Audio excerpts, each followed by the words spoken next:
go through at the syllabus first. I think सबके पास syllabus होगा. Yeah. Kindly go through the syllabus first. And again, the subject that we are going to start today, that is the operating system. I think BCA में भी आप लोगों ने somewhere down the line पढ़ा होगा. Is it so? Yes sir, पढ़ा था थोड़ा बहुत. Okay. So quickly हम लोग syllabus, या syllabus नहीं भी है तो just wait, I'll just read it out for you all. Again, your current syllabus, the subject name is operating system and architecture, comprises of 5 units. Unit 1 is basically related to the architectural part, the physical aspect of the physical architecture that we have about the motherboard and the control units. Second unit से हमारा operating system start होता है, और second unit में basics के बारे में हम लोग पढ़ते हैं. उसके बाद स्पेसिफिकली मेमोरी मैनेजमेंट यूनिट 3 में है, और इंटरप्रोसेस कम्युनिकेशन एंड सिंक्रोनाइजेशन, ये सारे टर्म्स या उनसे रिलेटेड जो कॉन्सेप्ट है वो यूनिट 4 में है, और लास्ट यूनिट जो हमारा फाइल सिस्टम के रिगार्डिंग है. Okay, so it's an extensive syllabus. It requires lots of classes, or lots of theoretical things are there. What we will do is that today we are going to start with the module 2. Okay, operating system से ही start कर रहे हैं. Why so? Because पहला aspect जो हमारे पास है, first unit जो है, that comprises of the computer architecture part. Computer architecture mostly हम लोग कंप्यूटर ऑर्गेनाइजेशन एंड आर्किटेक्चर नाम से एक सब्जेक्ट आइदर बीटेक में या एमटेक में रहता है. बहुत कम जगह पे बीसीए लेवल पे रहता है. अगर I am just following the notation that कि हाँ, शायद बीसीए में नहीं रहा होगा, तो उसको हम कुछ देर के लिए अवॉइड कर रहे हैं. Once we go into the details of the operating system, then slowly and gradually will include the unit 1. Okay, now so unit 2 में जो एवोल्यूशन ऑफ ऑपरेटिंग सिस्टम है, उसमें history and evolution of operating system पढ़ना है generations of computers के perspective से. Types of operating system में multitasking, time sharing, multi threading, multi programming and real time operating systems are there. Different views of the operating system, system programmers view, users view, operating system concepts and structure, layered block, systems programmers view, yeah, of processes, operating system services. Okay, so बहुत सारे terminologies इसमें दिए हुए हैं. इन सबको ease out करने के लिए एक जेनेरिक टर्म में या आम भाषा में अगर ऑपरेटिंग सिस्टम का डेफिनेशन, पर्पस और उसका यूटिलाइजेशन की वो किस काम के लिए कहाँ पे यूज हो रहा है, इसको डिस्कस करने के लिए आज का क्लास हम लोग उस बेसिस पे रखेंगे. Okay, so sit tightly, sit nicely. We'll start today's class with the fundamentals of operating system. In the meantime, I'll also be sharing my screen just to discuss few things. But okay, so operating system, I think most or rather all of us, क्योंकि अभी हम लोग online classes में चल रहे हैं, so everyone is either connected through their computer or laptops or tabs or smartphone, a minimum. इनमें से आप कोई भी डिवाइस चुन लो जिस पे आप कनेक्टेड हो. अगर आप इनमें से किसी भी डिवाइस के साथ काम कर रहे हो या कनेक्टेड हो, then definitely you are using an operating system. Either a computer, means desktop, or a laptop, or a tab, or a smartphone. Every component out of these 4 comprises or consists of an operating system.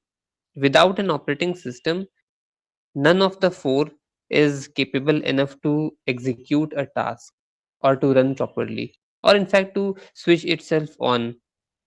अपने आप को on करने के लिए भी वो devices शायद सक्षम या सफिशिएंट इनफ नहीं है, because somewhere down the line they are reliant on the operating system.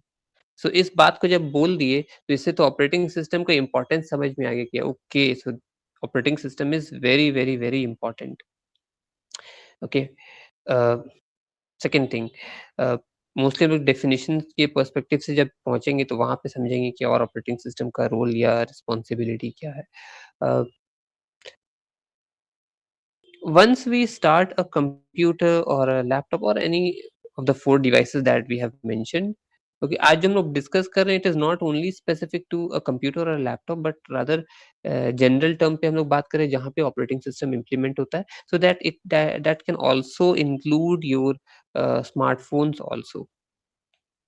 Most likely हम सब जो अभी connected हैं, either we might be using if anyone is using an iPhone, then definitely their operating system will be iOS.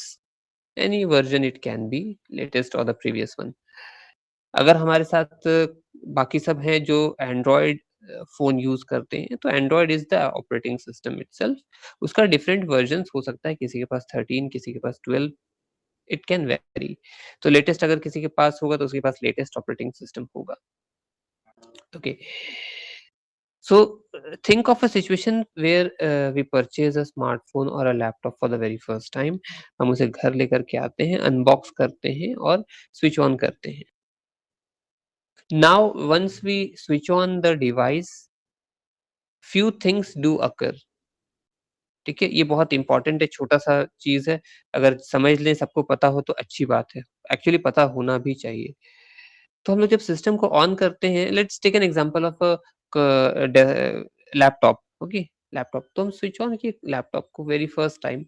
So first of all what happens is that it shows the name of the it shows the name of the motherboard, or rather the company that is providing the processor or the motherboard, right? uh, it can be Intel or it can be any other such configuration. HP का नाम आ सकता है, ये product name आपका आता है। उसके बाद सिस्टम क्या करता है, आपके जितने भी फिजिकल डिवाइसेस हैं जो आपके लैपटॉप में कनेक्टेड है, such as the keyboard, the mouse, the microphone compartment, the speakers, okay, जितने भी physical input and output devices जैसे स्क्रीन ऑल्सो, ओके, तो इन सबको एक सिग्नल भेजता है, एक सिग्नल भेजा जाता है जस्ट टू वेरीफाई कि whether the system is or all the physical devices of the system are ready to work properly or not. क्या इनमें से कोई ऐसा डिवाइस है जो खराब हो गया है या नॉट वर्किंग कंडीशन में चला गया है या कनेक्टेड ही नहीं है, ठीक है ना? ये सारा चीज़ वो चेक करता है एक सिग्नल भेज करके। तो कौन ये सिग्नल भेज रहा है? तो हमारे बिहाफ में कोई भेजता होगा। सिग्नल सिस्टम ने भेजा, सिस्टम को वापस मिला सबके तरफ से एक रिस्पॉन्स कि yes we are ready to work properly या we are ready to start our task. तो ये सिग्नल जब सब तरफ से वापस आ गया, तब सिस्टम क्या कर रहा है, अपने अंदर लोडिंग या बूटिंग का काम कर रहा है। The operating system gets booted up, उसको हम लोग एक्टिवेट करते हैं। हम लोग नॉट इन द सेंस कि we as the user itself, but rather system itself उसको लोड करके एक्टिवेट कर देता है कि okay, now the control is being transferred to the operating system, and now the operating system will take care of the entire management of the computer or the laptop. बात बहुत simple सी है, operating system boot up या booting के time पे operating system को load किया जाता है। ऑपरेटिंग सिस्टम जब लोड हो जाता है, तो it takes control of the management aspect या managerial aspect of the device. और डिफरेंट टाइप्स ऑफ मैनेजमेंट होते हैं, उन सबका रोल्स एंड उन सबका रिस्पॉन्सिबिलिटी ऑपरेटिंग सिस्टम पे ही आता है। सो operating system is one such aspect of a complete device through which we are capable or we are entitled to manage different tasks and different components related to a computer. I have mentioned it is capable of managing different tasks as well as different components of of the computer. Okay, so what are the different tasks that can be managed? ठीक है ना? ये question हमारे पास रहेगा। सो हम लोग थोड़ा-सा deviate करेंगे, फिर वापस इसी क्वेश्चन पे आएँगे, and after 5 minutes if I am not able to answer this question, you can please ask me once again. So just give me a moment, I will try to share my paint window. Okay, so question क्या रह गया? What are the tasks that an operating system performs? But before that, if we can come back to the definition of operating system, perhaps शायद हम में से सबको ये पता होगा ऑपरेटिंग सिस्टम का डेफिनिशन कहीं पढ़े होंगे, सुने होंगे, देखे होंगे कि N operating system is a system software N operating system is a system software that acts as an interface or an intermediate between the hardware uh, and the user. ठीक है ना? हार्डवेयर और यूज़र या hardware and software के बीच का जो एक mediator है, इंटरफ़ेस है, जिसके थ्रू हम लोग अपना टास्क कंप्यूटर से करवा सकते हैं या यूज़र के बिहाफ़ में टास्क्स को ऑर्गनाइज़ और मैनेज मेंटेन करना, जिस सिस्टम का काम है, उसे हम लोग ऑपरेटिंग सिस्टम बोलते हैं। This is one of the basic definition of operating system. आप शायद स्टैंडर्ड 9-10 के बुक से अगर देखना स्टार्ट करोगे और डिग्री लेवल तक अगर चले जाते हो, तो you'll get the same definition perhaps. Okay? Very few deviation would be there. Yes, we can have certain more extension to the definition. What can be those extensions? So one such extension is about the management. Again, coming that term, management of things. So, what are the things that an operating system does or manages or controls or performs on behalf of user?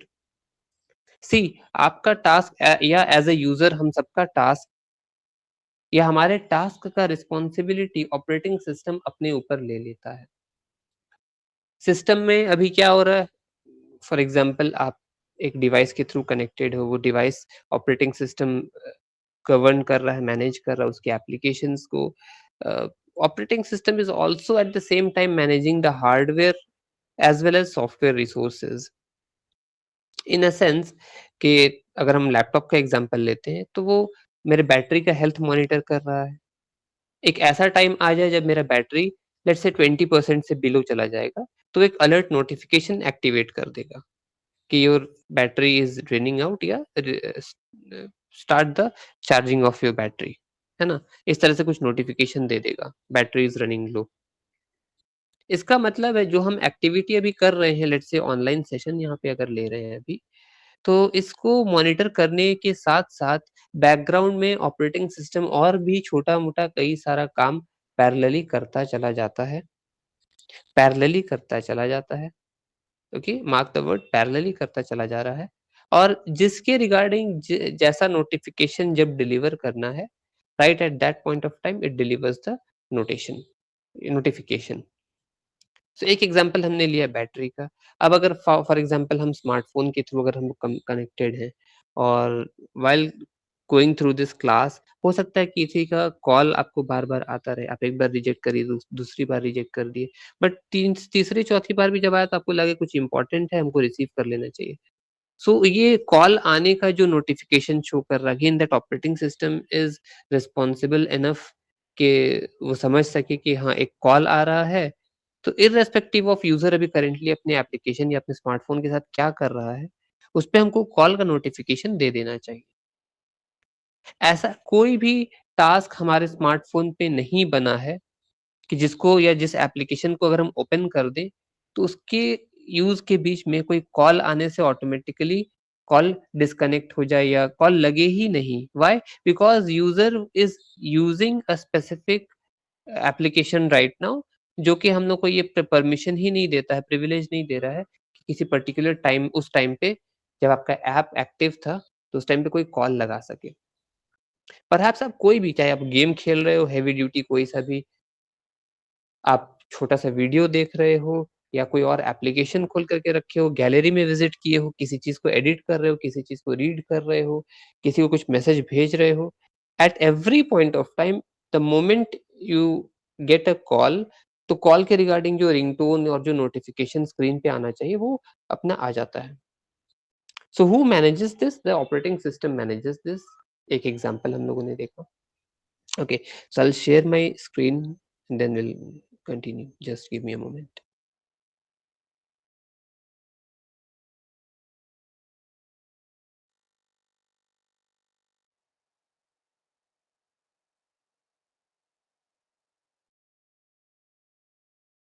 Just hold on.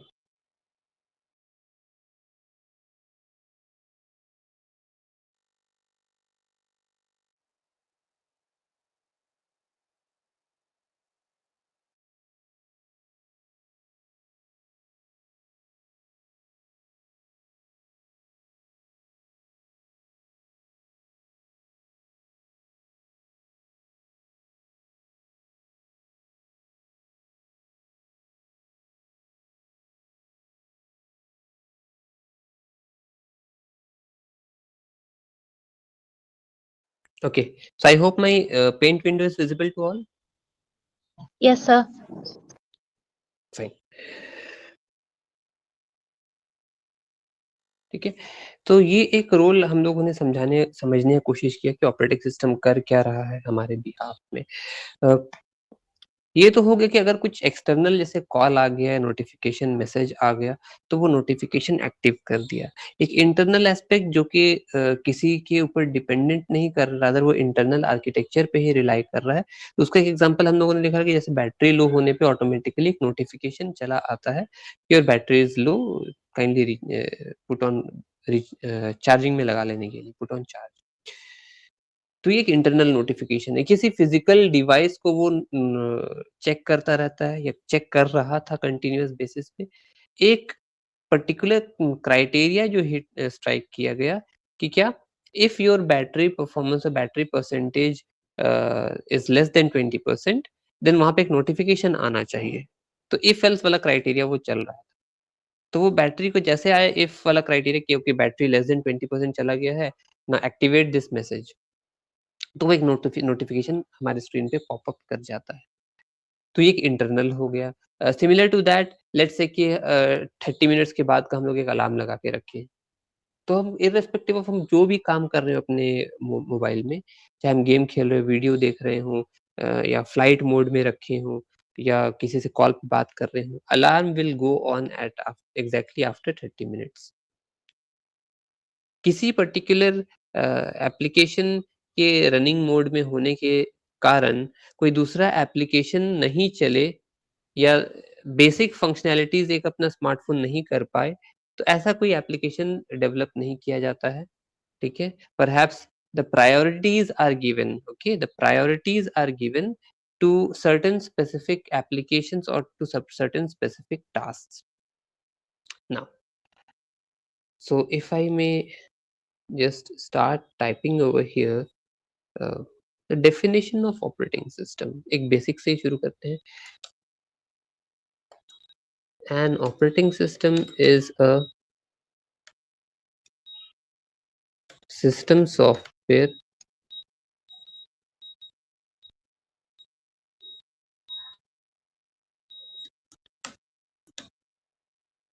is a system software that is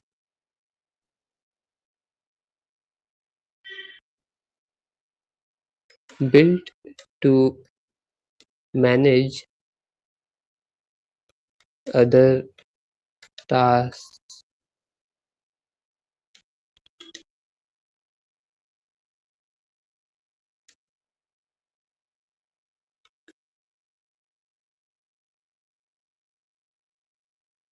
devices slash components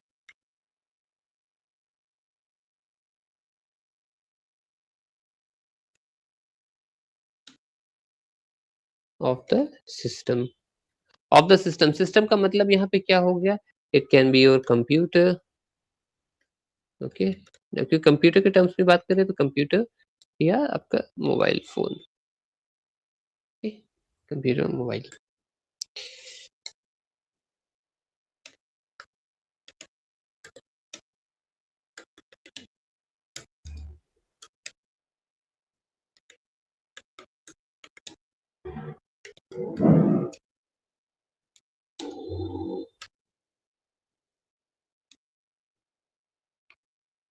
sorry, between the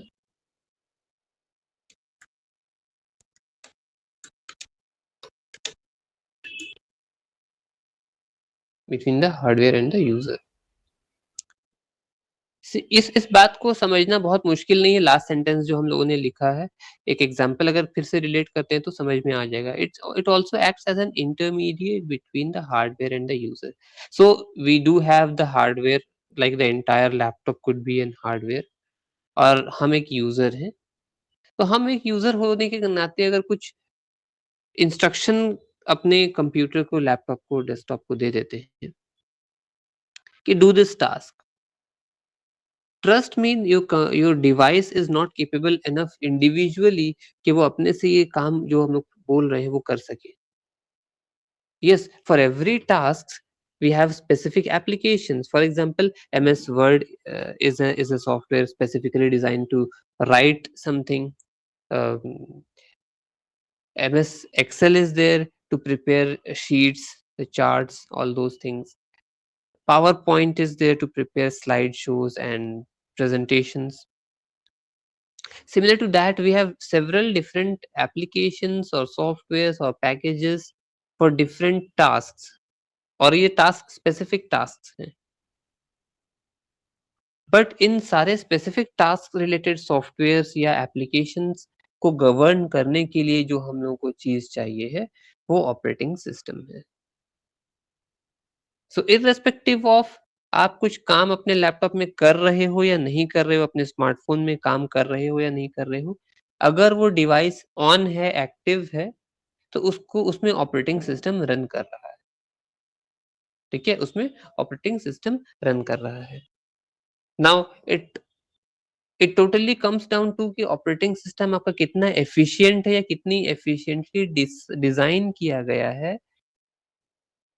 उसी basis पे आपका power consumption भी decide होता है.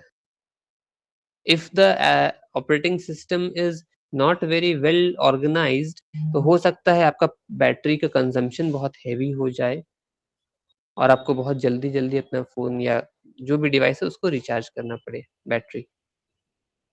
But if your algorithms or the operating system are well defined and well documented, उसके algorithm बहुत efficient अगर है, optimized version है, then definitely वहाँ पे आप अपना the operating system can be executed to such a perfection level कि वहाँ पे आपका minimalistic use of battery जो है वो हो सकता है. आप लोग एक एग्जाम्पल फेस किए होंगे, हम लोग को 2-3 महीने के बाद या सर्टेन ड्यूरेशन के बाद अपने स्मार्टफोन में कुछ सॉफ्टवेयर अपडेट्स आते हैं, है ना? या तो सिक्योरिटी अपडेट्स या पूरा वर्जन ही अपडेट आ जाता है. और कई बार ऐसा भी होता है ये वर्जन या सॉफ्टवेयर अपडेट करने के बाद हमारा सिस्टम थोड़ा हैवी हो जाता है, मतलब लोडिंग टाइम बढ़ जाता है या फिर सिस्टम परफॉर्मेंस लेवल में डिटेरियोरेशन दिखाई देता है या सिस्टम आपका मिसबिहेव करने लगता है, अपने आप रैंडमली कुछ ऐप्स खुल जाते होंगे, कुछ रनिंग ऐप्स अपने आप स्पॉन्टेनियसली बंद हो जाते होंगे, डिवाइस रीबूट होने लग जाए अपने आप. तो दीज थिंग्स डू हैपन. और ये सब कब होने लगा? जब सर मैंने अपना सिस्टम का सॉफ्टवेयर को अपडेट मारा या सिक्योरिटी पैचेस को अपडेट किया. तो ये सब जो अपडेट्स आते हैं, ये सब किया जाता है आपके सिस्टम को और ऑप्टिमाइज़ या और बेहतर परफॉर्मेंस प्रोवाइड करने के लिए.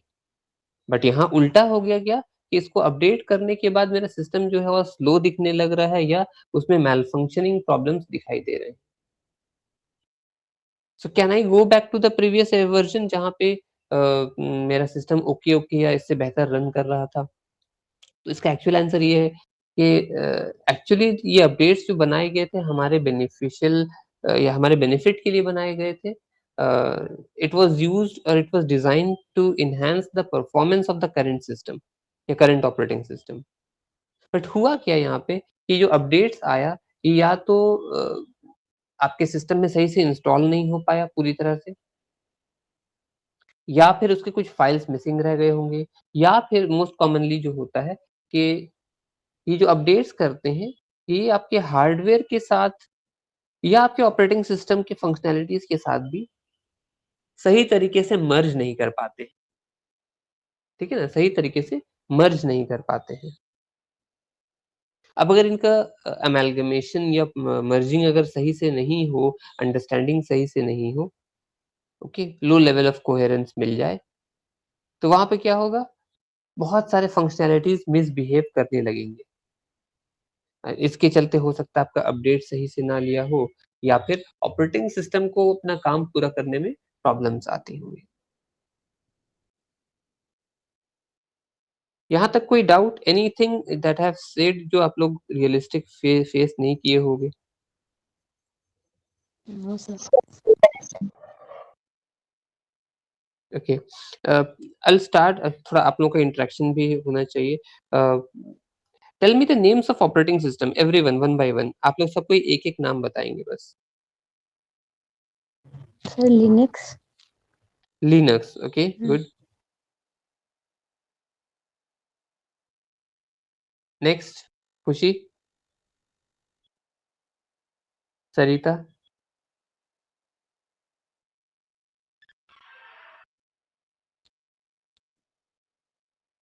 एप्पल्स भी होते हैं। एप्पल। सरिता एक बार रिपीट कीजिए प्लीज, आवाज नहीं आई सही से। Just hold on.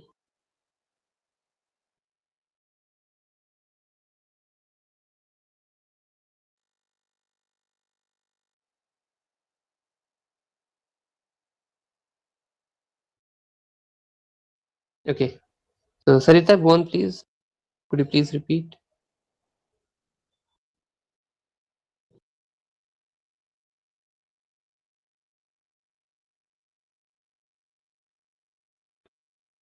सर क्या बोल रहे थे? एक ऑपरेटिंग सिस्टम का नाम बताइए। ऑपरेटिंग सिस्टम हम्म, सर लिनक्स तो वो बोल दी, तो एंड्रॉयड हो गया sir. okay, very good. Linux is there.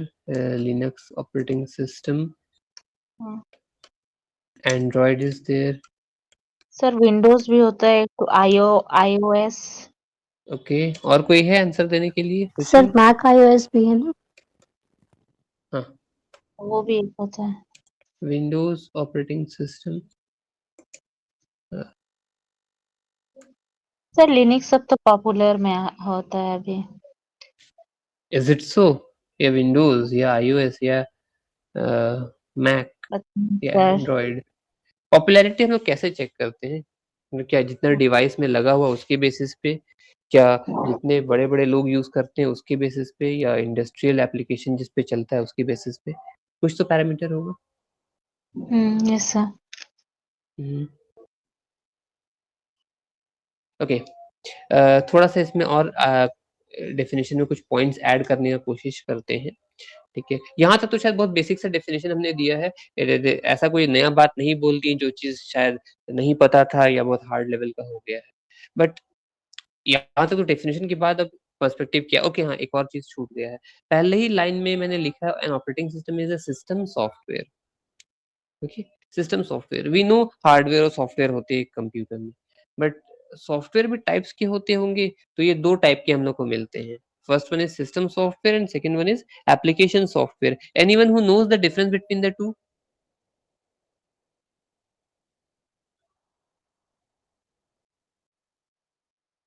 Anyone? What is the difference between system software and application software? Sir difference तो नहीं पता है, बट जैसा आपने बताया मुझे पहली बार पता चला कि सॉफ्टवेयर दो तरह का हो रहा है। तो ओके, ऐसा एक अजम्पशन है सर कि एप्लीकेशन सॉफ्टवेयर सिर्फ एक एप्लीकेशन को रन करने के लिए होता होगा, बट वो एप्लीकेशन भी जो रन होता है वो भी तो एक सॉफ्टवेयर के थ्रू ही होता है। तो मे बी वो सिस्टम सॉफ्टवेयर जो उस ऐप को रन करने लायक एक डिवाइस में मतलब बनाता है, तो वो एप्लीकेशन सिस्टम एक्चुअली सॉफ्टवेयर काम करता है। Your answer is perfectly correct. इसमें अगर लगाने की कोई जरूरत ही नहीं था। ओके ठीक है, सो एग्जैक्टली यही चीज ही होता है। अब सिस्टम सॉरी सॉफ्टवेयर दो तरह का होता है, system software and application software. Application software का जैसे आपने बताया कि स्पेसिफिक टास्क को करने के लिए जो एप्लीकेशन जो बनाते हैं वो एप्लीकेशन सॉफ्टवेयर, जैसे मैंने एग्जांपल बताया M S Word, M S Excel, M S PowerPoint, या पेंट जिस पे हम लोग काम कर रहे हैं, ये सब स्पेसिफिक टास्क के लिए है। पेंट के अंदर हम कोई पर्टिकुलर तरह का क्या कर सकते हैं, हम कोई फॉर्मूला लगा करके कोई शीट प्रिपेयर नहीं कर सकते जैसे हम एक्सेल में कर सकते थे। इसमें कोई स्लाइड शोज नहीं प्रिपेयर कर सकते हैं, इज़न्ट इट? इसमें हम एक इमेज नहीं बना सकते हैं, या इमेज बना सकते हैं but not in the of the same degree of quality या डिग्री ऑफ फ्रीडम जैसा कि हम लोग एक वीडियो मेकिंग या फोटो मेकिंग सॉफ्टवेयर के थ्रू बना सकते हैं, isn't it? So different task के लिए जो एप्लीकेशंस बनाए गए हैं, उनको हम लोग एप्लीकेशन सॉफ्टवेयर बोल देते हैं। इन एप्लीकेशन सॉफ्टवेयर्स को रन करने के लिए या उनके रनिंग टाइम में उनको गवर्न करने के लिए, उनको हेल्प प्रोवाइड करने के लिए जो सॉफ्टवेयर्स हमारे पास आते हैं that are system software. System software mostly system मतलब ओवरऑल हार्डवेयर और प्रोसेसर्स इन सबको इन टैंडम इन पार्टनरशिप चलाए रखने के लिए continuously, so that application softwares को कोई प्रॉब्लम ना आए या इन जनरल आपके ओवरऑल सिस्टम का परफॉर्मेंस डाउन ना हो जाए, तो वहाँ पे सिस्टम सॉफ्टवेयर का हम लोग भरपूर यूज़ करते हैं। सबसे अच्छा, सबसे कॉमन, सबसे पॉपुलर सिस्टम सॉफ्टवेयर क्या होता है? वो हमारा ऑपरेटिंग सिस्टम है। और क्या सिस्टम सॉफ्टवेयर्स में हम लोग डाल सकते हैं नाम? तो यूटिलिटी सॉफ्टवेयर्स आपने सुना होगा या देखा होगा। जैसे आपके स्मार्टफ़ोन में कई बार आप लोग सी क्लीनर रखते हो, जो मेमोरी क्लीन करने के लिए रहता है या रैम को क्लीन करने के लिए रहता है। अ, कितने हद तक वो सक्सेसफुल है शायद जो यूज़ करते होंगे वही जानते होंगे। But yeah, somewhere down the line they also help in managing in clearing the memory, ताकि वो मेमोरी आप अच्छे से अच्छे टाइम पे या मैक्सिमम टाइम में आपके पास अवेलेबल रहे। एक तो काम ऐसा हो कि मेमोरी यूज़ कर ली है लेकिन उसको हम क्या करें, रीयूज़ नहीं कर सकते हैं। वो प अब ऑक्यूपाई हो गया तो हमेशा के लिए या काफ़ी वक़्त के लिए ऑक्यूपाइड रहता है, या तो जब तक उसको यूज़र खुद से रिमूव ना कर दे, डिलीट ना कर दे। बट अगेन अगर मेरा कोई ऐसा सॉफ्टवेयर बन जाए जो कि यूज़र के बिहाफ़ में इस चीज़ का केयर कर सके कि चलो अगर यूज़र नहीं भी बंद किया है, तो इसको क्या करना है, हम लोग एक डिसीज़न लेते हैं और डिसीज़न के बाद उस पे एक एक्शन परफ़ॉर्म कर लेंगे। एंड परहैप्स इसी चीज़ के चलते आपका जो स्मार्टफ़ोन है, उसका नाम स्मार्टफ़ोन इसीलिए बना। कि आपका जो फ़ोन है अभी वो स्मार्ट इनफ बन चुका है because of better version of operating systems that is Android, iOS all those things, जिसके चलते उसमें it has got somewhere down the line the decision making ability कि ये ऐप ना बहुत देर से यूज़र खोल के रखा था लास्ट, बहुत देर पहले यूज़ किया था, लेकिन रिसेंटली देख रहे हैं कि यूज़ नहीं कर रहा है, तो इसको रैम से हटा दो। ठीक है ना? लेट्स सपोज़ कि आधे घंटे पहले मैंने गैलरी अपना ओपन किया होगा, उसके बाद हम क्लास लेने बैठ गए तो गैलरी का ज़रूरत नहीं पड़ रहा है। अब ऑपरेटिंग सिस्टम या हमारा स्मार्टफ़ोन का ऑपरेटिंग सिस्टम वो क्या कर देख रहा है कि ऐसा कोई भी ऐप है जो बहुत देर पहले खुला था लेकिन रिसेंटली यूज़ नहीं हुआ है। तो क्या करता है वो ये भी मान लेता है कि अगर बहुत देर से यूज़ नहीं हो रहा है, तो आगे आने वाले कुछ समय तक भी यूज़ नहीं होगा, तो इसको हटा दो फिलहाल। तो क्या करता है रैम से हटा करके उसको अपना स्टोरेज जहाँ पे भी है उस एप्लीकेशन का, वहाँ पे डंप कर देता है।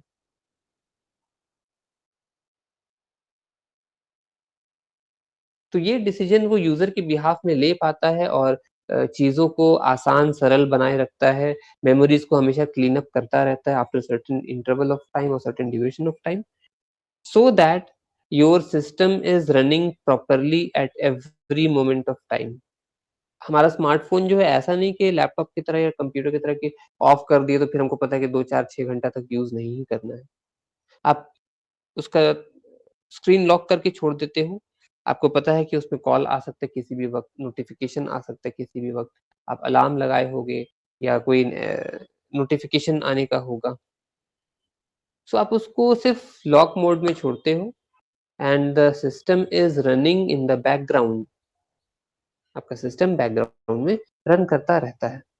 इसीलिए जब कोई नोटिफ़िकेशन आता है, तो उस एप्लीकेशन के रिस्पेक्टिव उस एप्लीकेशन के रिस्पेक्ट में जो भी नोटिफ़िकेशन ट्यून होगा, जो भी नोटिफ़िकेशन का तरीका होगा, वो वहाँ पे रिफ्लेक्ट कर जाएगा।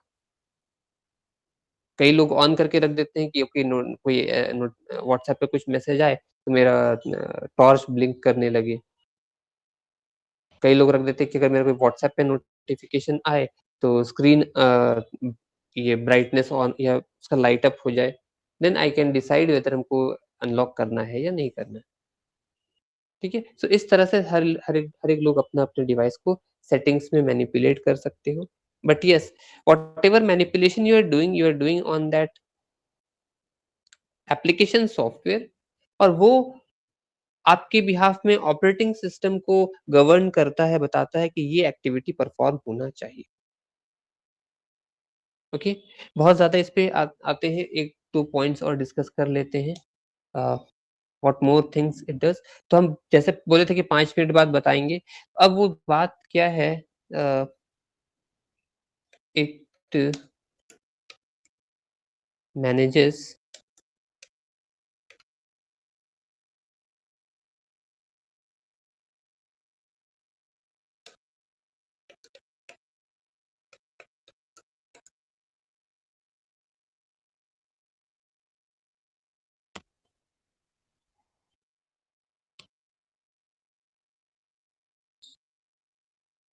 all other application programs uh, and is, इसके बारे में खुद अगर लिख दें, itself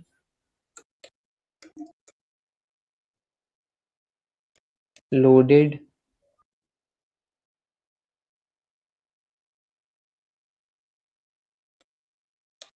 into the computer, sorry, to the computer through booting।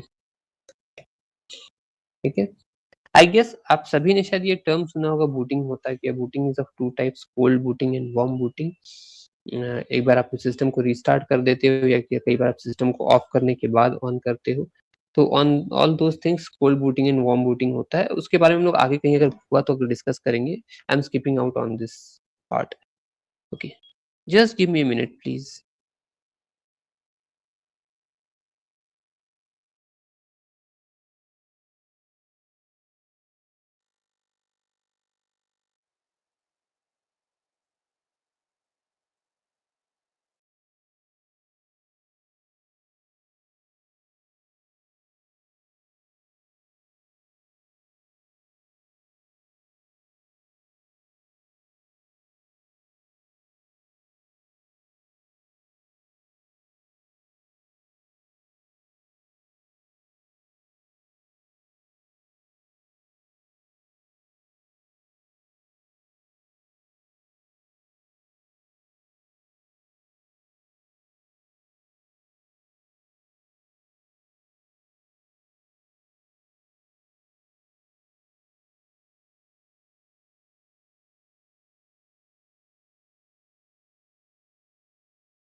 Okay,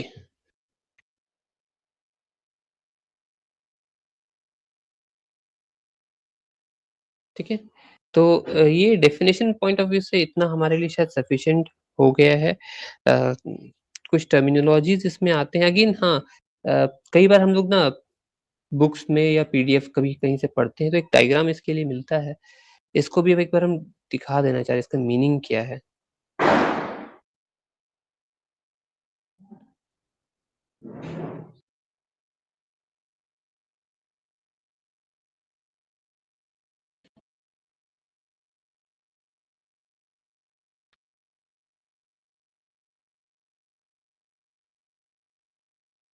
थोड़ा कम स्पेस दिए हैं।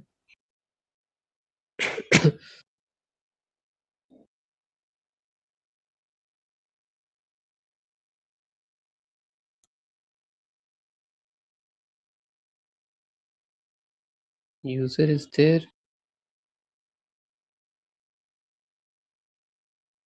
then we have the app application,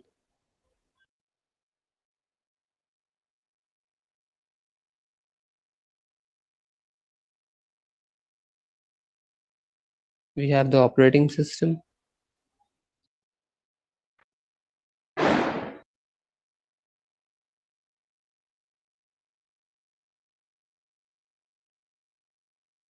then finally we have the hardware. Okay. और इनके बीच में हमें कुछ इस तरह का सिंबॉलिक रिप्रेजेंटेशन मिल जाता है।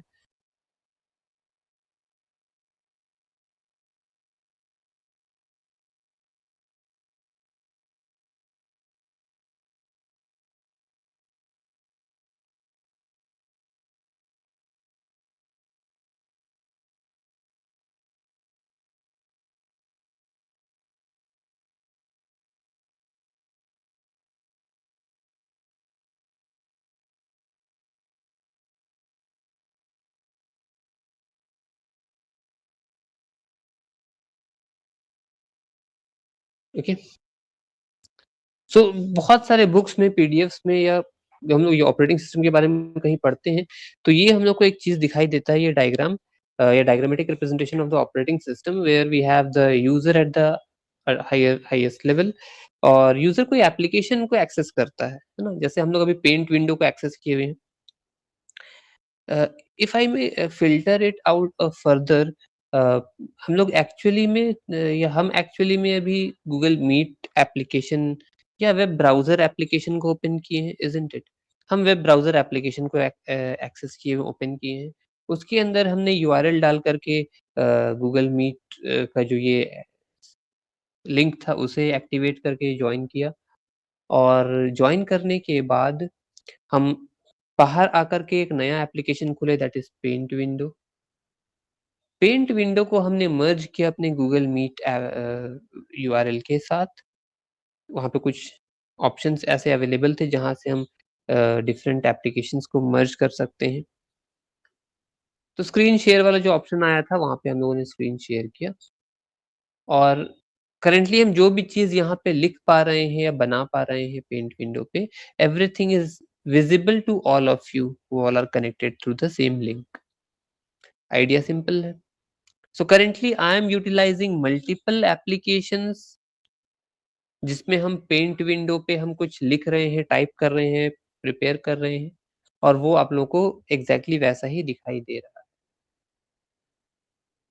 बट क्या पेंट विंडो में जो हम लिख रहे हैं वो क्या पेंट विंडो के द्वारा ही दिखाई दे रहा है? No, we all are accessing the same thing using Google Meet या the link of the Google Meet. अब या तो आप गूगल मीट ऐप यूज कर रहे होगे या उसका वेब ब्राउजर ओपन करके एक्सेस कर रहे होगे। So everyone has different ways of opening it. So we are trying to access different applications through different application. Again, all these things are being governed and controlled by the operating system. ठीक है? So hardware से अगर कोई activity जाती है,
okay. So I lost out on the connection once again. So this is all the basics of operating system that we could think of. यहाँ तक में कोई doubt है? Please ask me. No sir. No sir. Clear है? ऐसा कोई चीज़ है जो मतलब नहीं पता था या आज पता चल रहा है? Anything like that? नहीं सर, कुछ न्यू नहीं है, सब सेम ही लग रहा है, बस रिपीट हो गया, रिवीजन हो गया। फाइन, अब जल्दी आगे बढ़ते हैं इसका इम्पोर्टेंट एस्पेक्ट पे, that is what are the core functionalities. Operating system क्या है वो तो समझ में आ गया, लेकिन ये काम क्या करता है ये सबसे इम्पोर्टेंट है, बिकॉज हमारा सिलेबस भी इसी पे गवर्न है। ठीक है ना, वो जो काम करता होगा उसी के बारे में हम लोग को पढ़ना है कि ये काम होता कैसे है ना। So before I come to this part कि वो काम क्या करता है, कुछ ऑपरेटिंग सिस्टम जो हम लोग अब पढ़ेंगे उसके टर्मिनोलॉजीज हम लोग कुछ समझ लें तो बेहतर होगा। ओके, हमने सिस्टम को ऑन किया, ऑपरेटिंग सिस्टम लोड हो गया, लोड होने के बाद हमारा होम डेस्कटॉप विंडो जो है वो ओपन होकर के है। तो the system is ready active कि आप इसमें जो भी टास्क या इंस्ट्रक्शन दोगे operating system will do it for you on behalf of you, and जैसे जैसे आप इंस्ट्रक्शन देते जाओगे काम होता चला जाएगा।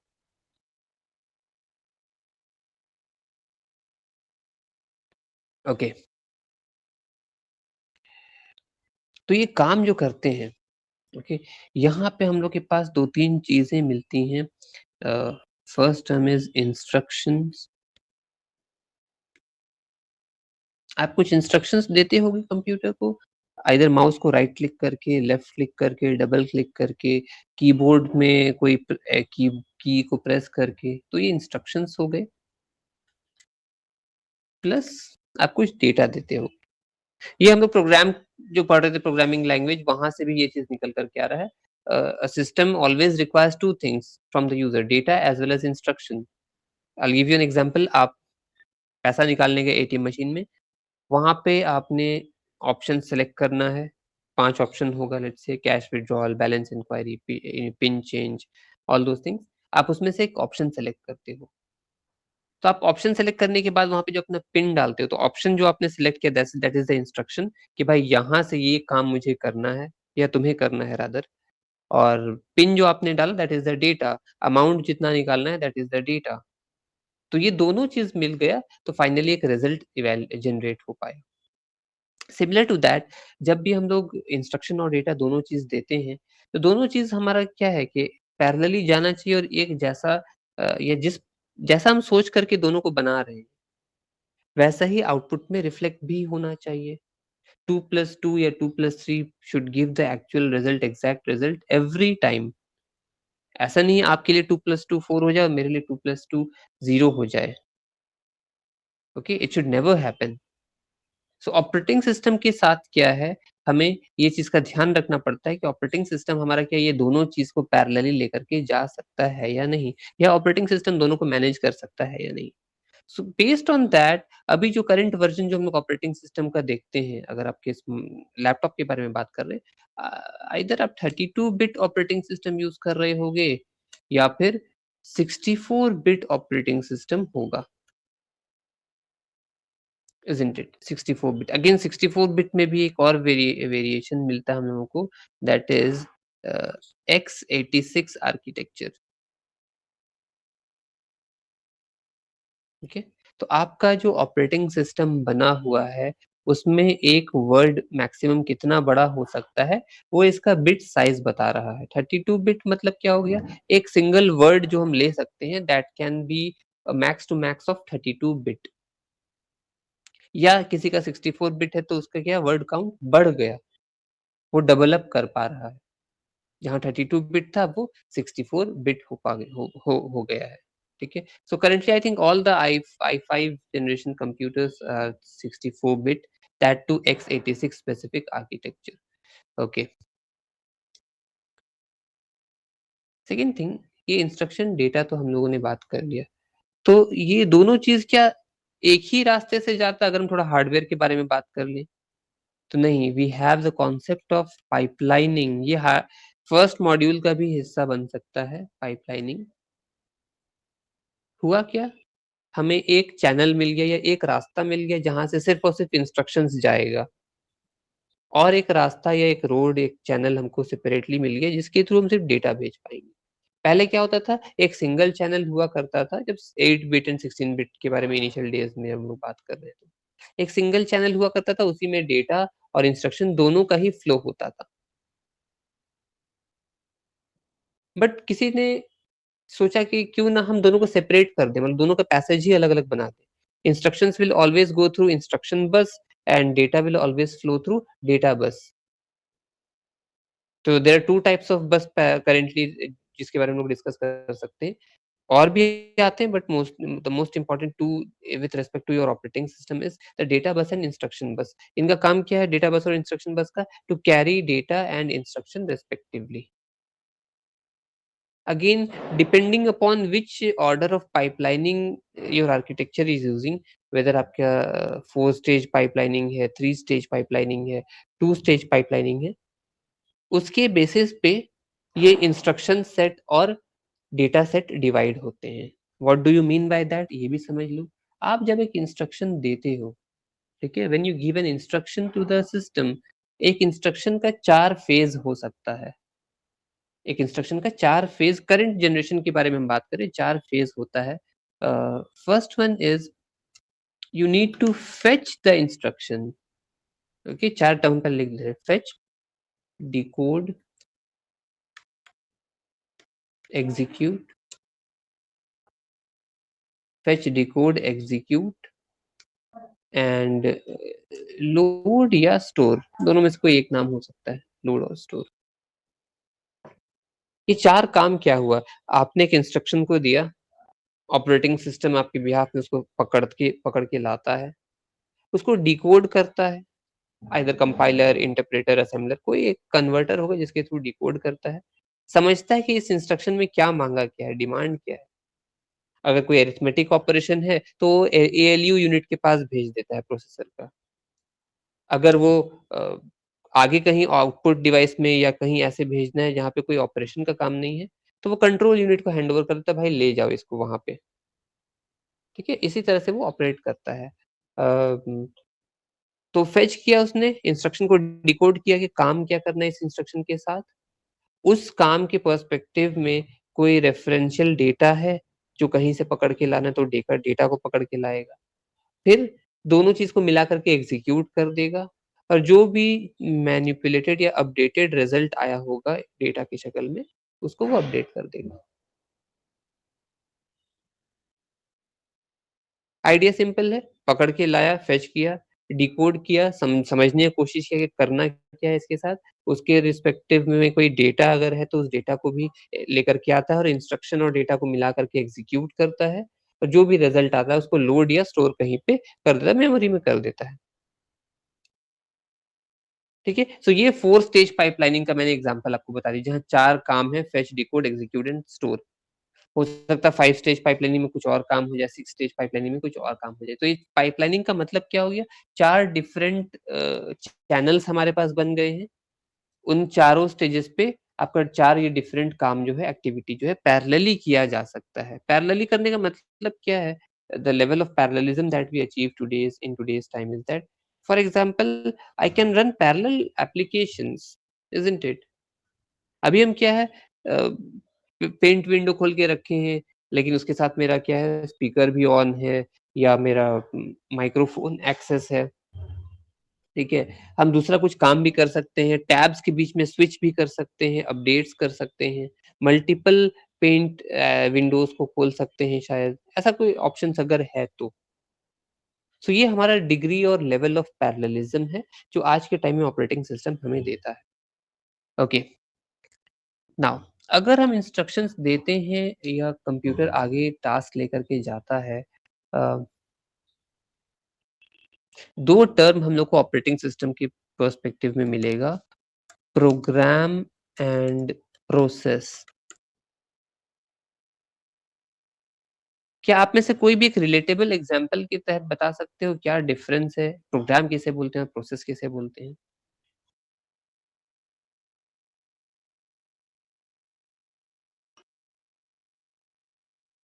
We have been learning the programming language, और वहां पे हम लोग आज तक कई सारा प्रोग्राम्स बना के देख चुके हैं। So you might be knowing what is a program. So at least you all are capable enough कि define कर सको कि what is a program. So tell me.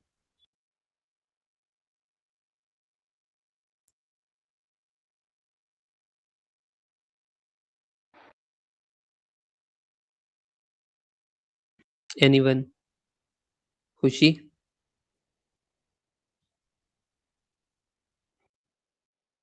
Sir, can you repeat the question once again? What is the difference between program and process?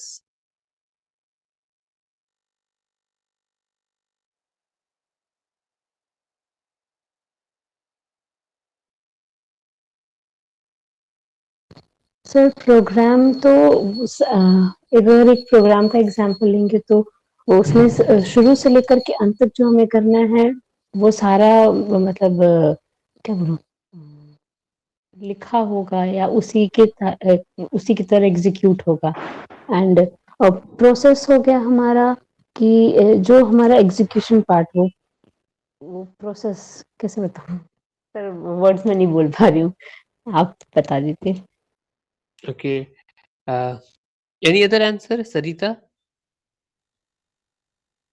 Sir program में sir हम लोग codes लिखे रहते हैं जो इंस्ट्रक्शंस के थ्रू पे हम लोग सब किए रहते हैं, और सर जो प्रोसेस में प्रोग्रामिंग के बाद जो हम लोग उनको एग्जीक्यूट कराना होता है सर, उस समय हम लोग प्रोसेस यूज करते हैं। ओके, ठीक है, इसको और थोड़ा फिल्टर कर देते हैं। Program is a set of instructions, ठीक है, program is a set of instructions that is used to perform some task.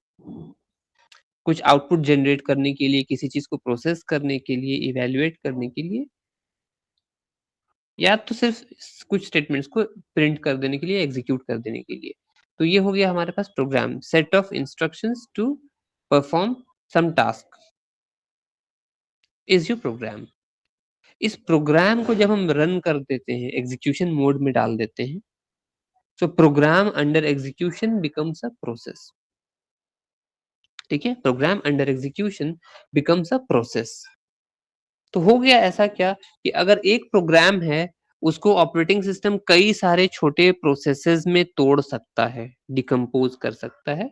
Again depending upon जो पाइपलाइनिंग का कॉन्सेप्ट हम जो बताए उसके बेसिस पे भी तोड़ सकता है, या कुछ और रूल्स होगा उसके बेसिस पे तोड़ सकता है, कंपाइलर स्पेसिफिक तोड़ा जा सकता है। Okay, so a program can be a single process entity, or it can be decomposed into several smaller processes। ये ऑपरेटिंग सिस्टम अपने अंदर या कंपाइलर की मदद या इंटरप्रेटर की मदद से डिसाइड कर लेता है। Okay, so program and process are the two things.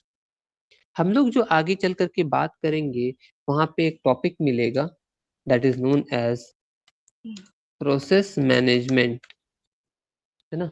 Process management एक टॉपिक, बहुत इंपॉर्टेंट टॉपिक है कि ऑपरेटिंग सिस्टम के पास तो बहुत सारे प्रोसेसेस चलते होंगे। अभी जैसे करेंटली पेंट विंडो पे हम लोग काम करें तो ये एज अ प्रोसेस जा सकता है। गूगल मीट के थ्रू कनेक्टेड है, लेकिन गूगल मीट का ऐप नहीं ओपन करके हम क्या किए, वेब ब्राउजर के थ्रू खोल लिए, तो web browser as a process चल सकता है। अगेन ऑल्दो हम सामने स्क्रीन पे अपने एक्टिव विंडो पे पेंट विंडो खोल करके रखे हैं, लेकिन बैकग्राउंड में जो मेरे पास गूगल मीट चल रहा है वेब ब्राउजर के अंदर, वो भी एक्टिव विंडो में ही चल रहा है, क्योंकि उसके थ्रू डेटा शेयरिंग या आपको मेरा स्क्रीन शेयरिंग हो पा रहा है। सो एक्टिव विंडो का मीनिंग सिर्फ इतना होना आज के ज़माने में पहले हुआ करता था सही था, अब अभी के ज़माने में थोड़ा-सा वोलेटाइल हो गया है। क्या चीज़? कि जो विंडो आप करेंटली खोल के रखते हो वही एक्टिव विंडो कहलाता है। ठीक है? ये चीज़ है। तो ये प्रोसेस मैनेजमेंट करना ऑपरेटिंग सिस्टम का सबसे इम्पोर्टेंट काम में से एक आता है। कि डिफरेंट प्रोसेसेस जो रन कर रहे हैं, उनको वो मैनेज कैसे करे सो दैट कॉन्फ्लिक्ट ना हो। पहला तो कॉन्फ्लिक्ट किस चीज़ का? तो ये ध्यान से समझोगे कि प्रोसेस रन किया तो हो सकता है उसको उस टाइम में या तो मेमोरी का ज़रूरत हो, किसी चीज़ को लोड करने के लिए, या उस मेमोरी में से कुछ डेटा को फेच करने के लिए। ठीक है? मेमोरी का ज़रूरत पड़ा 2 काम में से कोई एक करने के लिए, या तो कुछ पुराना चीज़ रखा होगा उसको फेच करने के लिए, पुराना डेटा, या फिर नए डेटा सेट को मेमोरी में अपडेट करने के लिए।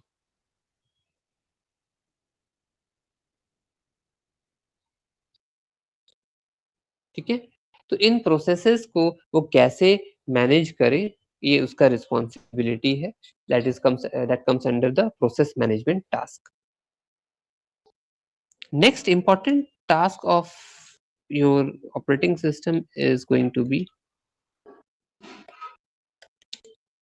memory management.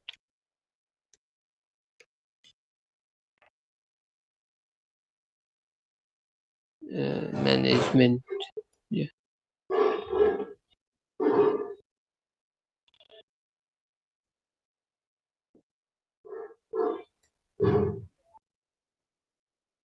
Okay, memory management again बहुत क्रिटिकल एस्पेक्ट है ऑपरेटिंग सिस्टम के समक्ष रखा गया है. We have different types of memories in it. जो हमारे पास फंडामेंटली जो मिलता है that is your RAM and ROM. But क्या हमारे लैपटॉप में सिर्फ रैम और रोम ही होता है? नहीं.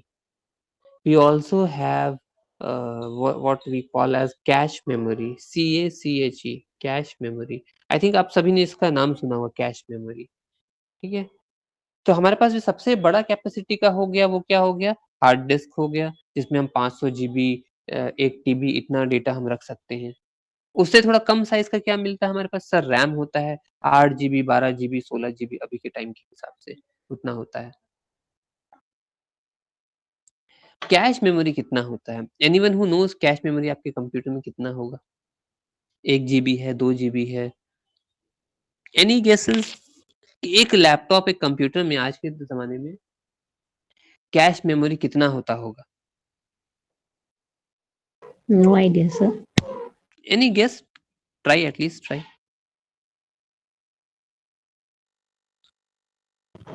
सर रैम अगर 16 GB का है तो कैश मेमोरी सर कम ही होता है, क्योंकि जैसा फोन में दिखता है ना, कभी कभी वो आता है, वो कैश मेमोरीज में इतना सारा वो दिखाता है ऑक्यूपाइड स्पेसेस है, उसको आप वेकेंट कीजिए या क्लियर कीजिए. तो मे बी कम अप्रॉक्स 1 या 2 GB. 1 year 2 GB. Sarita, your guess? No idea, sir. No idea. Yes, sir. Okay. एक अच्छा एक्सपेंसिव 50-60,000 वाला अगर हम लैपटॉप अगर कंसीडर करते हैं i5 i7 जनरेशन का, उसमें भी हमारे पास जो कैश मेमोरी होगा वो max to max 12 to 16 MB होगा. That's it. 12 to 16 MB, GB भी नहीं. ठीक है, ऑन एन एवरेज आपके पास 6 से 8 MB का कैश मेमोरी सिर्फ रहता है. एक्सपेंसिव जाओगे तो वो 12 MB 16 MB तक जा सकता है मैक्स टू मैक्स.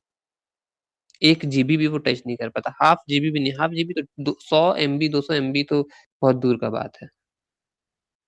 वो जीबीज में कभी पहुंच ही नहीं पाता है.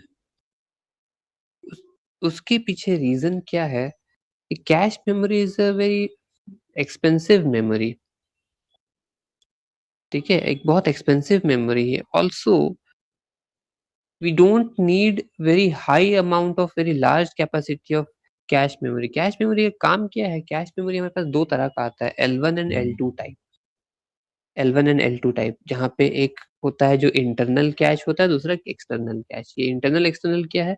तो इंटरनल कैश जो हमारे प्रोसेसर में इनबिल्ट आता है, प्रोसेसर के साथ लगा करके दिया जाता है, so that is inbuilt cash. दूसरा एक और वेरिएशन उसका मिलता है, that is external cash. External क्या है? प्रोसेसर के बाहर और रैम के बीच में, मतलब रैम और प्रोसेसर के बीच में कहीं उसको लगा दिया जाता है. So if you see the hierarchy, आपने एक एप्लीकेशन को, लेट्स से आपने एक मूवी को अपने हार्ड डिस्क में स्टोर किया, because that is permanent storage. RAM पे तो रख नहीं सकते, वो पावर कट ऑफ होते ही या पावर बंद होते ही डिलीट हो जाता है, और रैम में कुछ रखते भी नहीं हम लोग ऐसे. तो आपने हार्ड डिस्क में रखा.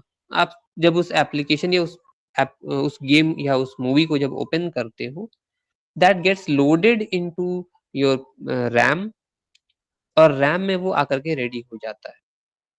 अब जब प्रोसेसिंग स्टार्ट करते हैं, गेम खेलना या मूवी देखना, तो उसको पता है कि इस रैम में बहुत सारा चीज हो सकता है एक साथ में आकर के रहता होगा. Several applications might have been opened, some internal task might be going on. तो उसमें एक इम्पोर्टेंस इसको देना कि इसको स्क्रीन में रिफ्लेक्ट कराना है, तो उसको रैम में ला के तो रख लिया. लेकिन वहाँ से भी सफिशिएंटली वो स्पीड अप नहीं कर पाता, जैसे हाई एंड गेमिंग अगर खेल रहे हैं। So with the click of the button या टैप करने से वो जो भी एक्शन होना चाहिए वो दिखाई देना चाहिए।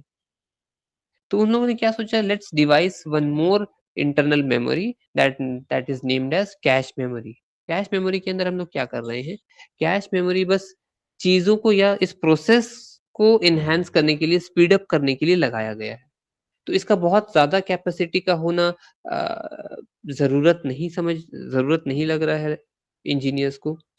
उनका मानना है कि छोटा साइज में हम लोग मैनेज कर सकते हैं, बिकॉज ये जो डेटा जो आप लेके प्रोसेस कर रहे हो बहुत कम समय के लिए प्रोसेसिंग में जाता है।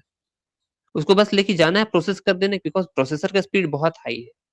You have the speed of the processor in, let's say, 2.8 GB, 2.8 gigahertz processor, 3.2 gigahertz processor, 3.6 gigahertz processor। ये स्पीड बहुत हाई है as compared to the speed of your let's say hard disk. आपके hard disk का भी speed, आपके memory units का भी speed आता है क्या, रोटेशंस या रेवोल्यूशंस पर मिनट, रोटेशंस पर सेकेंड या पर मिनट। क्या एक्सेस टाइम, एक चीज को हार्ड डिस्क में खोजना कितना समय लगा, उसको पकड़ करके फेच करके लाना, ला करके लोड करना, इस पूरे प्रक्रिया में कितना समय लग रहा है, ये हमारा एक्सेस टाइम हो सकता है। तो अगर आपके पास पाइपलाइनिंग के बारे में जैसे हम लोग बात किए, अगर पाइपलाइनिंग या बहुत चैनल्स कम है, 2 चैनल का ही है, तो डेफिनेटली आपको समय ज्यादा लगेगा। आपके पास जितने पैरेलल चैनल्स होंगे, आप उतने ज्यादा इंस्ट्रक्शंस को पैरेलली लेकर के आ पाओगे। इट्स लाइक कि आप हाईवे का इमेजिनेशन ले लो। हाईवे में जितने लेन्स है, जितने चैनल्स हैं, आप उतने कार्स ट्रैफिक को फ्लो करा सकते हो। बट उसी को अगर नैरो लेन कर देते हैं, कहीं पे गली जैसा बना देते हैं, तो उसमें एक बार में एक गाड़ी ही जा आ सकती है, पीछे ट्रैफिक जैम लगता चला जाएगा। तो ये बात यहाँ पे आके रुकती है। तो कैश मेमोरी का काम है स्पीड अप कर देना। आपका जो प्रोसेसिंग स्पीड जो है, डेटा को एक्सेस करके डिलीवर कराने का जो स्पीड है, उसको स्पीड अप करने के लिए हम लोग उसमें कैश मेमोरी यूज कर लेते हैं। तो 3 मेमोरी का नाम हम लोगों ने आज देख लिया। First is permanent memory, that is hard disk. Second is your primary memory, that is RAM. और उसके आगे और क्या रखता है हमारे पास, प्रोसेस को स्पीड अप करने के लिए वी हैव कैश मेमोरी। इसके नीचे और अगर जाते हैं तो we have registers. We have several registers and each register is made up of a flip flop। Electronic का टर्म है फ्लिप फ्लॉप। फ्लिप फ्लॉप का मतलब क्या है, वो जो भी डेटा स्टोर करके रख रहा होगा, या इधर टेम्पररीली, परमानेंटली, जैसा भी है, वो डेटा को स्टोर करके in the order of 0 and 1, in the form of 0 and 1। ठीक है, कोई डाउट यहाँ तक, कोई confusion? No sir. No sir. Thank you. तो 2 मैनेजमेंट हो गया, process management, memory management. Now memory management के अंदर और भी बहुत सारा काम आता है, हम लोग आगे देख सकते हैं। Then we have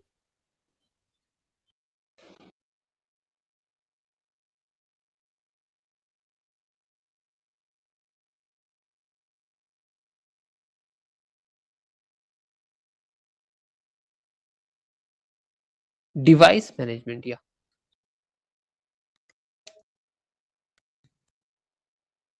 device management, ये डिवाइस मैनेजमेंट क्या है? So this is basically deals with the input and output devices. ठीक है, आपका जितना भी हार्डवेयर है, चाहे वो इनपुट की शक्ल में हो या आउटपुट डिवाइस की शक्ल में, ये इन पे एक्टिविटी परफॉर्म करने से रिस्पॉन्स कहाँ और कैसा होना चाहिए, दैट इज डिजाइन और डिफाइंड और rather managed by the operating system. For example, अभी मेरे फोन में लेट्स से हमें कोई वेब पेज खोल लेते हैं और उस पे हम स्क्रीन पे कहीं पे भी डबल टैप या कुछ भी एक्टिविटी परफॉर्म करते हैं। तो डिपेंडिंग अपॉन दैट एप्लीकेशन, उस डबल टैप, ट्रिपल टैप या स्क्रीन पे 3 फिंगर को ड्रैग करने से कोई एक्टिविटी अगर होना होगा तो वो हो जाएगा। जैसे हम लोग को मेरे फ़ोन में क्या है कि 3 फिंगर्स को लेकर के हम ऊपर से नीचे तक एक बार पैरेलली एक साथ अगर स्क्रॉल जैसा कर दें, छोटा स्क्रैच जैसा अगर हम कर दें, तो वो स्क्रीनशॉट ले लेता है। शायद मैक्सिमम डिवाइसेज़ में होता होगा। ठीक है, 3 फिंगर को लेकर के। व्हाट्सएप का स्टेटस में क्या देखते हैं, अगर हम लोग को कोई फोटो या कोई स्टेटस पे रुके रहना है ताकि वो आगे नहीं बढ़ पाए, बिकॉज हम उसमें पढ़ना चाह रहे हैं, उसको देखना चाह रहे हैं ध्यान से, आप 3 फिंगर को लेकर के एक साथ टैप कर दो तो वो टैब रुक जाता है, वो चेंज नहीं होता है। ठीक है, so different types of management regarding the applications and उसके बेसिस पे जो डिवाइसेस मैनेज होंगे, mostly input and output devices, तो वो ख्याल भी ऑपरेटिंग सिस्टम रखता है। आप यूट्यूब पे वीडियो देखो, आप 3 फिंगर एक साथ लेकर के रख दो बस, कोई एक्शन परफॉर्म शायद नहीं होगा, लेकिन उसी 3 फिंगर को लेकर के हम व्हाट्सएप के स्टेटस में कहीं किसी के रनिंग वीडियो पे रख देते हैं, तो वो वीडियो रुक सा जाता है या वो इमेज रुक सा जाता है। ठीक है, ये हो गया device management. Then next important aspect is your file management. File management एक फाइल को क्रिएट किया जा सकता है, अपडेट किया जा सकता है, मैनिपुलेट किया जा सकता है, डिलीट किया जा सकता है, ट्रांसफर किया जा सकता है, उसके कंटेंट्स को कॉपी पेस्ट कहीं पे किया जा सकता है।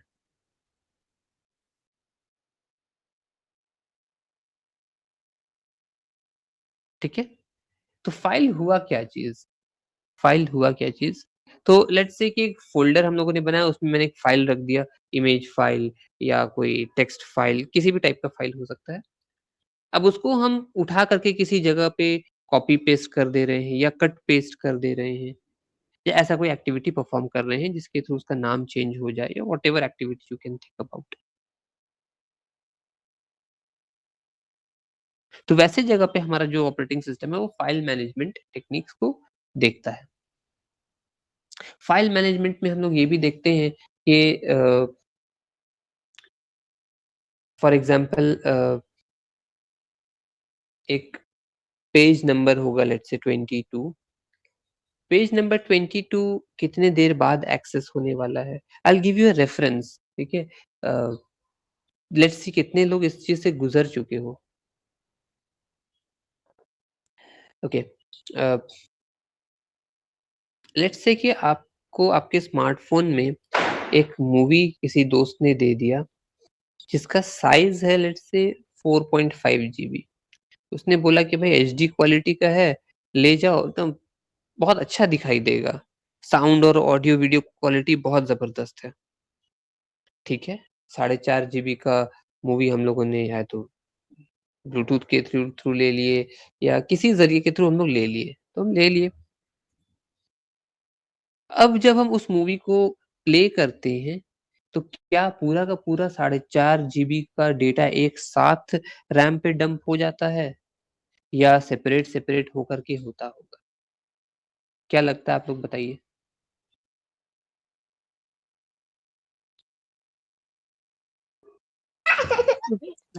सर शायद पार्ट वाइज आते होंगे।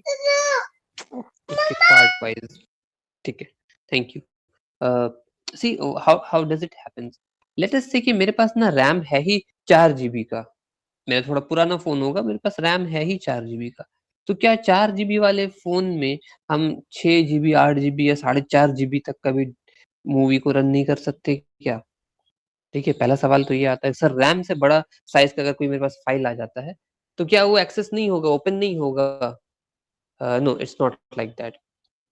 ऑपरेटिंग सिस्टम को पता है कि जब आप मूवी ओपन कर रहे हो तो आप पूरा का पूरा मूवी एक बार में नहीं देख लोगे पूरा। अगर 4.5 GB का कंटेंट है, that 4.5 GB content can not be used in just a moment. एक आधा मिनट में कंप्लीट हो जाए, ये तो पॉसिबल नहीं है।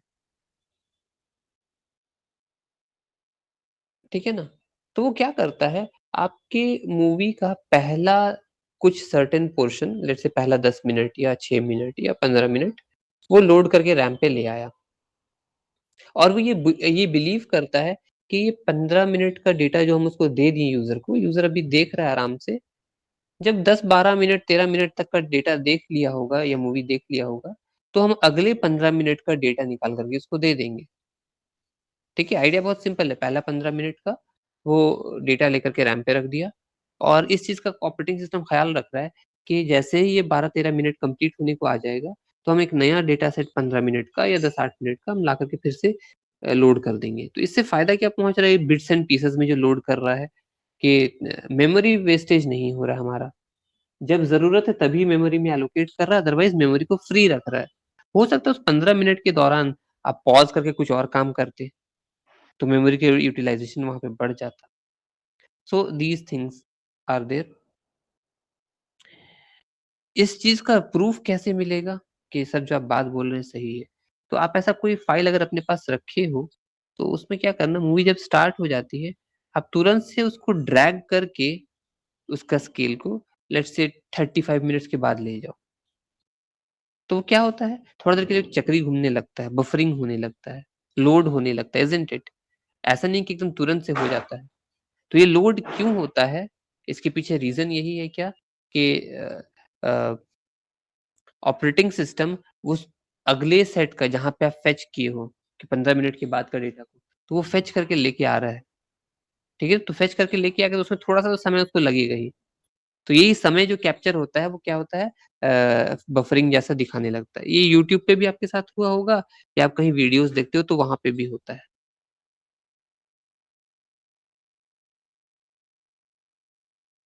आई बात समझ में, what is file management? Yes, Yes, sir. sir. ठीक है, one last thing that it deals with is the security. Security हमारा बेसिक एग्जांपल अगर लेते हैं, तो हम लोग जब ऑपरेटिंग सिस्टम को लोड करते हैं, अपने सिस्टम में इंस्टॉल करते हैं, उसके साथ हमें एक सिक्योरिटी बाय डिफॉल्ट मिलता है, that is known as firewall. ठीक है ना, फायरवॉल सिक्योरिटी।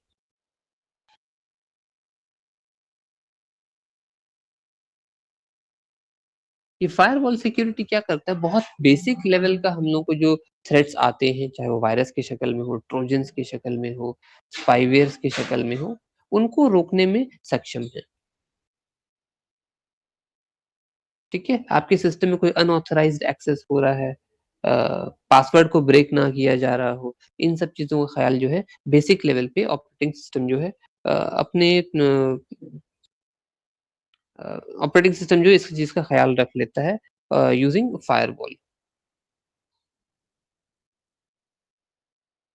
ठीक है,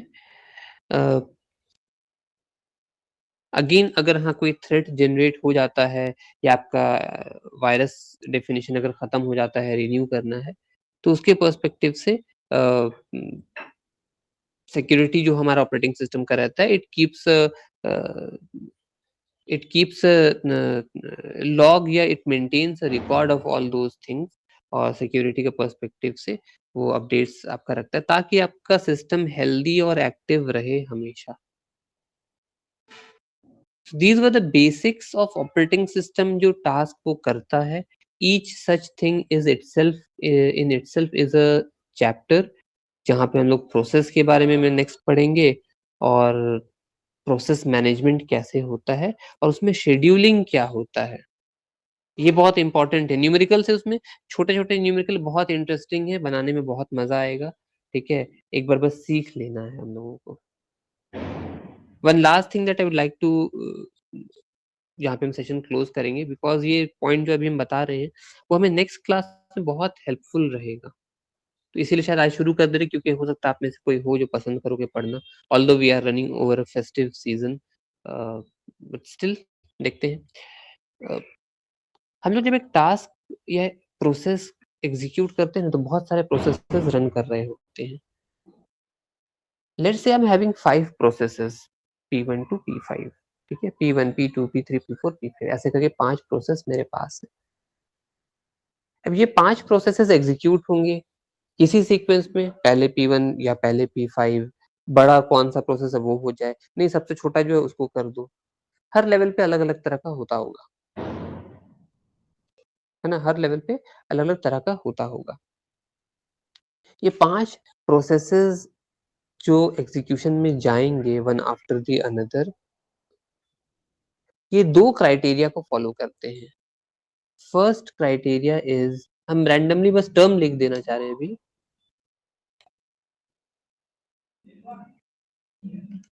primitive scheduling,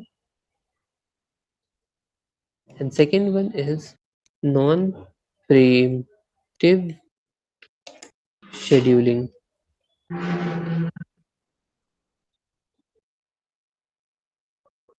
Just give me a moment, please.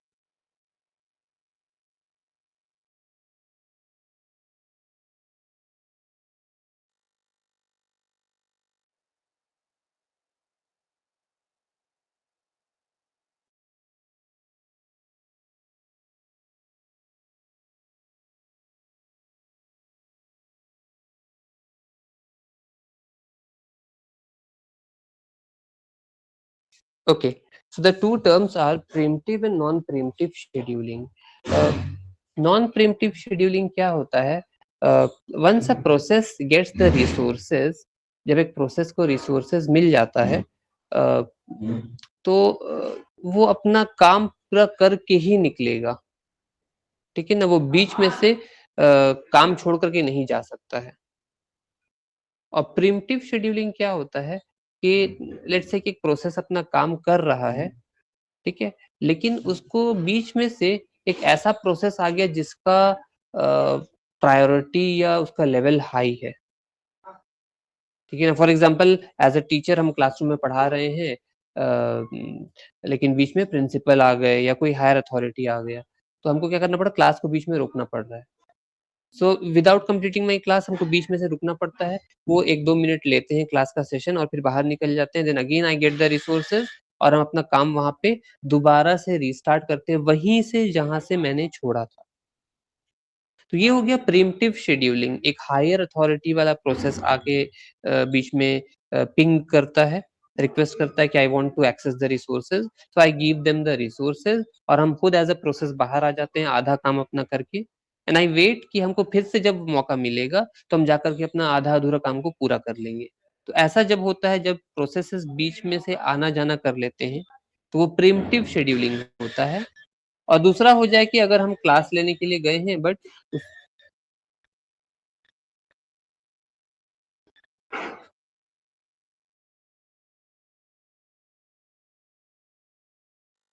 Okay, सो ऐसा हो जाए कि हम क्लास लेने घुसे लेकिन उसी बीच में कोई स्टूडेंट आ गया या कोई ऐसा आदमी आ गया जिसका प्रायोरिटी शायद बहुत ज्यादा नहीं है, तो हम वहाँ पे क्या करते हैं? उसको रोक सकते हैं कि meet me after the class, I will not give you the resources, ठीक है ना? तो ये नॉन प्रिमिटिव हो गया, एकदम रिजिड है यहाँ पे ये प्रोसेस कि हम अपना काम पूरा किए बिना रिसोर्सेज रिलीज नहीं करेंगे।